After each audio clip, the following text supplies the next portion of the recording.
More time, more money, more recognition. And yet, no matter how much you get, it never feels like enough. That's the trap of scarcity. And it drives more of our lives in medicine than most of us want to admit. And that's what we're talking about today. Something feels off. You've built the life, you've hit the milestones, and yet there's that quiet sense that it's not quite what you hoped it would be. I'm Dr. Michael Hersh, and this is the Better Physician Life podcast. This is where we talk about what happens after the checklist is done, and you're actually ready for something that fits. If you've been wondering if there's another way to do this, you're in good company. Let's get into it.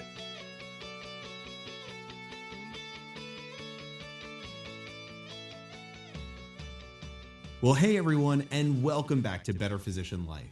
Thank you so much for being here today.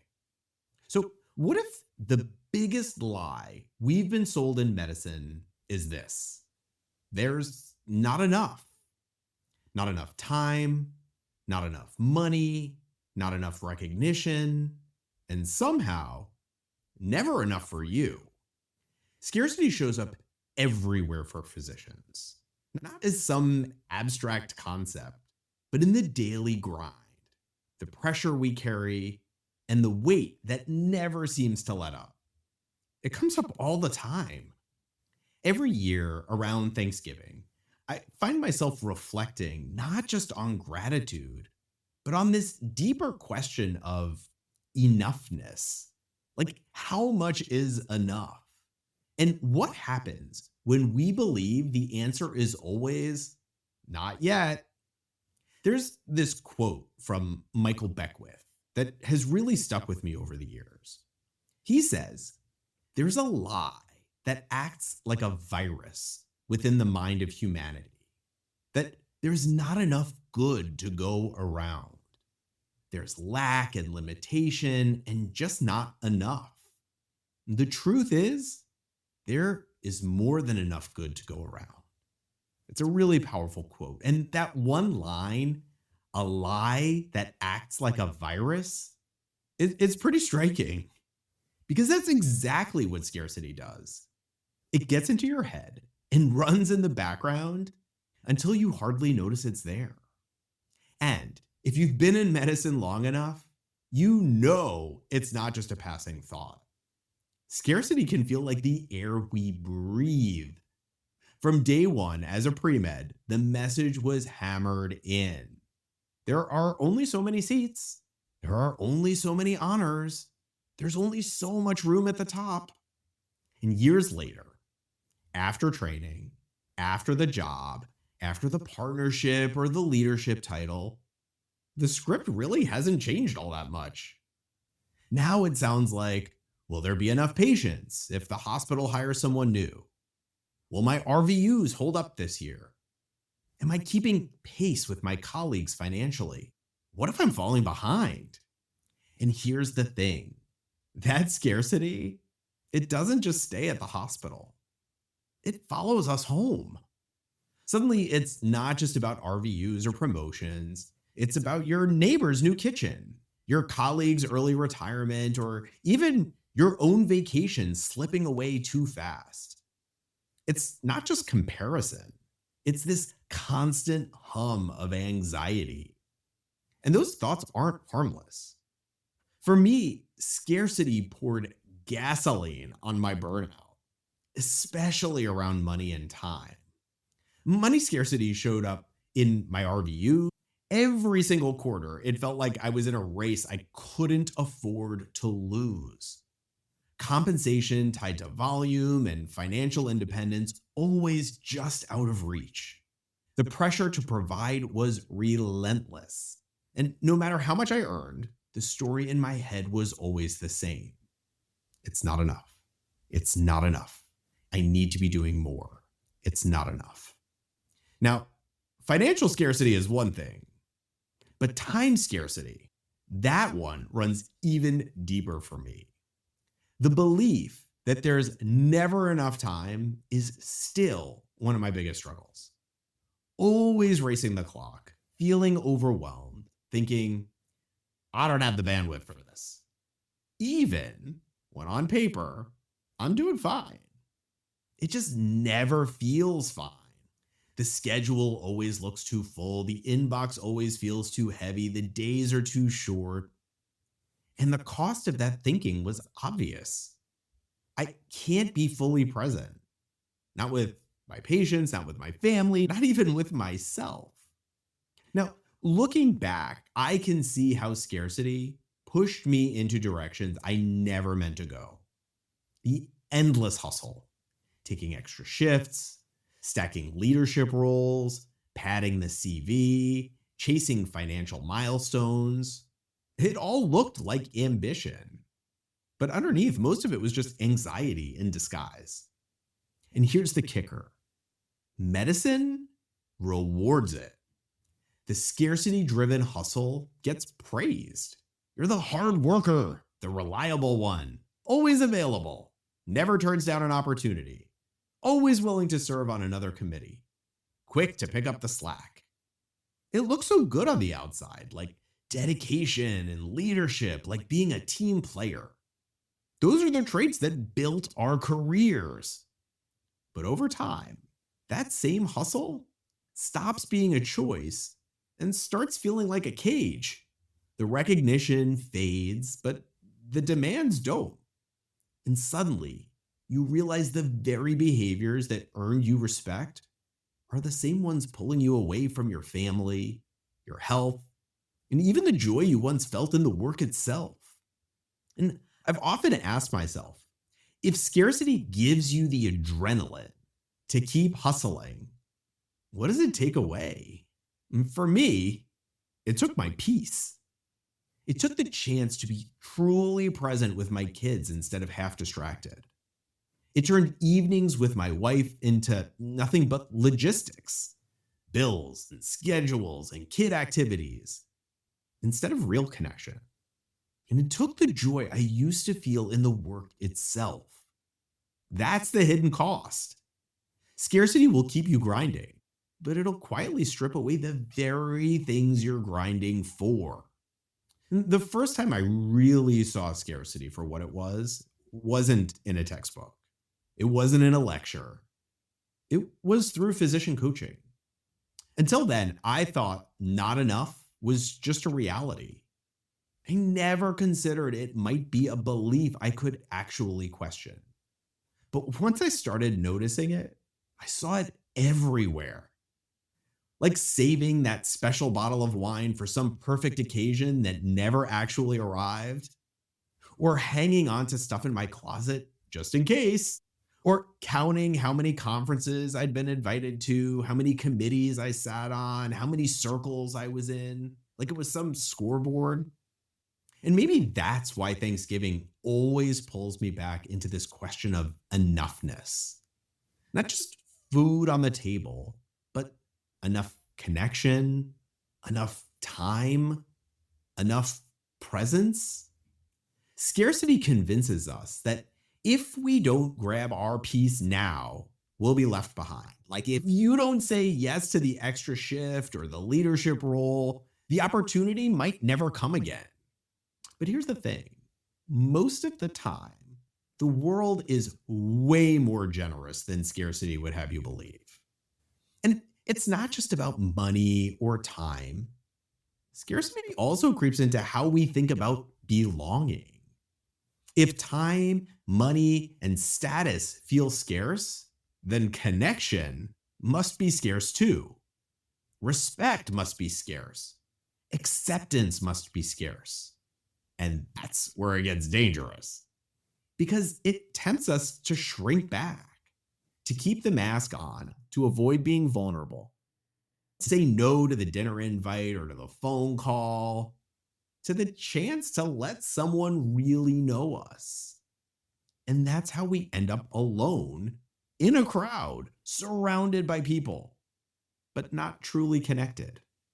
Scarcity makes us think there's not enough recognition to go around, not enough respect, not enough belonging. But how do you move out of that? The good news is just noticing it is already a big step. Most of us spend decades letting scarcity run the show before we ever call it out. Once you see it, you can start to shift. And no, that doesn't mean believing that life is easy or magical. It's not about ignoring reality. For me, abundance has meant something much simpler. Choosing to believe there really are enough resources, enough opportunities, enough connections for everyone, including me. Here's a real example. So, when I first joined my group, I was the second gastroenterologist. And every time we got too busy to handle the workload and needed to hire another physician, it felt like a threat. What's going to happen to my referrals, my schedule, my compensation? But over time, something surprising happened. 2 doctors became 3, and 3 became 6, then 9 and 10. And instead of shrinking, everything expanded. Our reach grew, our reputation strengthened, and my practice stayed plenty busy. And each time we hired someone new, I gained flexibility and a little more sanity. Everybody won.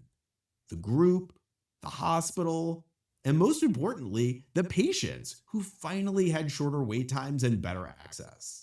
The pie didn't shrink like I thought it would. It got bigger. More slices, yes, but because the pie was bigger, the slices grew too. And that's what shifting from scarcity to abundance looks like. Now, let's be clear. Abundance isn't magic. It doesn't mean sitting back, waiting for life to hand you gifts. We're physicians. We know better. For me, abundance is about how you approach what happens. It's choosing to relax into possibility instead of bracing for loss. And that shift feels risky at first. I still catch myself in old patterns, hoarding responsibilities, refusing to delegate, worrying I'm not in the right circles to stay relevant. And maybe you felt that too. The thought that if you let go, if you trust a younger colleague with a case, or if you step back from yet another leadership role, you'll lose ground. You'll be forgotten. You'll fall behind. But the truth is, abundance means realizing the opposite. That sometimes the pie gets bigger when you share it. That delegating creates breathing room. That saying no to one opportunity can open the door to something better aligned. It's not easy. Scarcity always whispers in the background. But abundance is about asking a different question. Is it possible things are unfolding exactly the way they're supposed to? Not mystical, just practical. Instead of racing to stay ahead, sometimes peace comes from trusting the process, even when you don't fully understand it yet. And here's something that surprised me too, that the antidote to scarcity isn't always abundance. Sometimes it's just enough. Not more patience, not more accolades, not another leadership role, just enough. Enough RVUs to keep the lights on without sacrificing every evening. Enough time with your kids that you actually remember the season of life they're in, not just the logistics. Enough energy left at the end of the day to sit with your spouse and talk about more than schedules. Enough space to protect your health so that you can keep showing up not just as a physician, but as a man or a woman, a husband, a wife, a father, a mother, a friend. That's not laziness. That's freedom. And sure, scarcity thoughts sneak back in. They always do. The just in case mindset, the itch to say yes to everything, the urge to keep climbing. That's why it takes practice. And for me, the antidote starts with gratitude, with noticing what's already here, with questioning the reflex that says more is always better. It's the courage to define your own enough. and to actually give yourself a chance to rest there. And defining enough doesn't mean lowering the bar. It doesn't mean giving up on growth or settling for less. It just means you stop grinding from a place of fear and start building from a place of stability. Here's a story that really stuck with me from my own family. So, when my mom turned 18, her dad gave her two things: a St. Christopher medallion for protection and a $10 bill so she'd never be without money. And she's kept both her entire life, untouched. For her, they're a quiet reassurance, proof she'll never truly go without. And I accepted that story at face value. And when my daughter was born, I did the same thing for her. I tucked away a $10 bill so she'd always have money. But over time, I realized the real gift I want to pass on to my daughter isn't money at all. It's mindset. It's curiosity. It's possibility. It's the belief that she can create and nurture what she wants and needs in this world. I want her to know that she's not limited by her current circumstances, that the only limit is the size of her own dreams. And honestly, the same is true for us in medicine. At any stage of our careers, what do we really want? For ourselves, our colleagues, our trainees? Not more possessions, not more lines on our CV, but more possibility, more space to grow, more mindset that fuels things like connection, creativity, and meaning. But the thing is that scarcity shows up everywhere. In the calendar, obsessing over every block of time, in clinic, worrying about what new hires will mean for us, in the comparison game of whose house is bigger, whose vacation looks better. And again, in our careers, believing one missed opportunity means we'll never be asked again. And for me, the most relentless form is time scarcity, that hum of there's never enough time. Not for my patients, not for my family, not for me. But here's the shift. Every time I pause and ask, do I have enough for today? Things change. It's almost never about actually needing more. It's about being intentional. I can't add hours to the clock, but I can choose how to spend the ones I've got. And that's where boundaries matter. That's where priorities come alive. And the longer I practice medicine, the clearer it becomes. Money may fluctuate, but time only goes in one direction. It's the one resource we can't ever replace. And that's why growth so often feels uncomfortable. Each time our group hired another gastroenterologist, I felt it. That tightness in my chest, the worry about RVUs, about my schedule, about what I might lose. But each time, the opposite happened. We grew, everyone thrived, the collective got stronger. And that's the paradox. Growth almost always requires discomfort.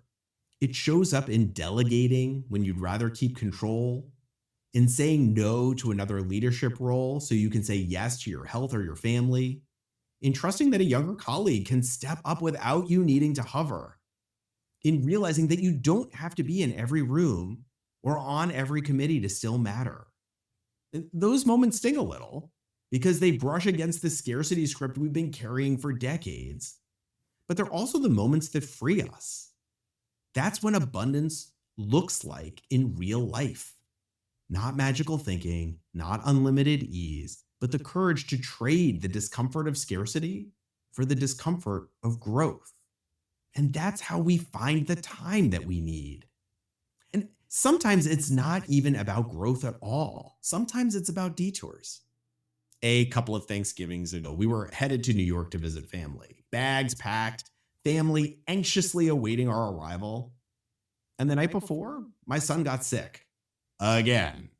Trip canceled. I was super disappointed. And honestly, a little angry. Because expectations matter. And when you've worked really hard to carve out the time and finally planned something. It hurts when it unravels. But then came the choice. Gratitude that we were together. Gratitude that my kids don't even like turkey. Gratitude for avoiding the airport on Thanksgiving Eve. That's what enough looks like in real life. And it's the same in medicine. The detours come whether we want them or not. The last-minute schedule changes, the procedure that takes twice as long, the leadership role that goes to someone else. Scarcity tells us those moments are losses, that something was taken away. But if we pay attention, there are almost always gifts in the detours. Rarely obvious right away, but clearer with time. Okay, let's wrap this up. Abundance isn't about pretending everything is easy. And it's not about chasing more. Sometimes the antidote to scarcity is simply enough. Enough RVUs to do your job well without burning out.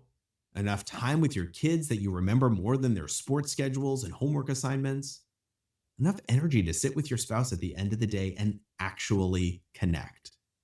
Enough margin to protect your health so you can keep showing up, not just as a doctor, but as a spouse and a parent and a friend. That's not settling. That's building a life that lasts. So, as we approach Thanksgiving, here are some questions to think about. Where does scarcity show up most for you right now?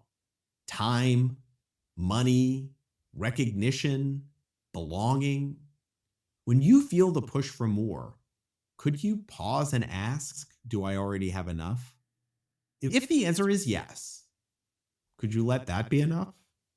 Because in the end, money goes up and down, but time only runs one way. And when it's gone, it's gone.